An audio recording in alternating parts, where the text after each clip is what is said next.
శ్రీకాళహస్తి వచ్చామండి. పెద్ద తిరుపతి వెళ్ళిన వాళ్ళందరూ ఇక్కడికి వస్తూ ఉంటారు. ఈ గుడికి వెళ్ళి ఇంకెక్కడికి వెళ్ళకుండా ఇంటికి వెళ్ళిపోతారనమాట. ఇక్కడ శివలింగం వాయు రూపంలో ఉంటుంది. గర్భగుడిలో దీపాలు కూడా రెపరెపలాడుతూ ఉంటాయంట. ఈ చివర పార్కింగ్ అనమాట. అలాగే ఇక్కడ అమ్మవారు జ్ఞాన ప్రసూనాంబగా ఉంటారు. ఇక్కడ పైన భక్త కన్నప్ప గుడి కూడా ఉంటుంది. ఇక్కడే భక్త కన్నప్ప శివుడికి కళ్ళు ఇచ్చిన ప్రదేశం అని చెప్పి అంటారు. అలాగే కాళహస్తి అంటే సాలీడు, పాము, ఏనుగు అనమాట. ఇక్కడ పాతాళ వినాయకుడు కూడా ఉంటాడు. 10 మందిని ఒకసారి వదులుతూ ఉంటారనమాట. చిన్న దారి కాబట్టి లోపల ఫోన్ అలో లేదండి. అందుకే బయట తీస్తున్నా. అలాగే గ్రహణం రోజు అన్ని గుళ్ళు క్లోజ్ చేస్తారు కానీ ఈ గుడి మటుకి క్లోజ్ చేయరు.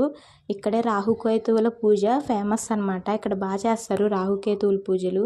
అలాగే ఏరియా వచ్చిన జనాలందరూ స్టే చేస్తారనమాట.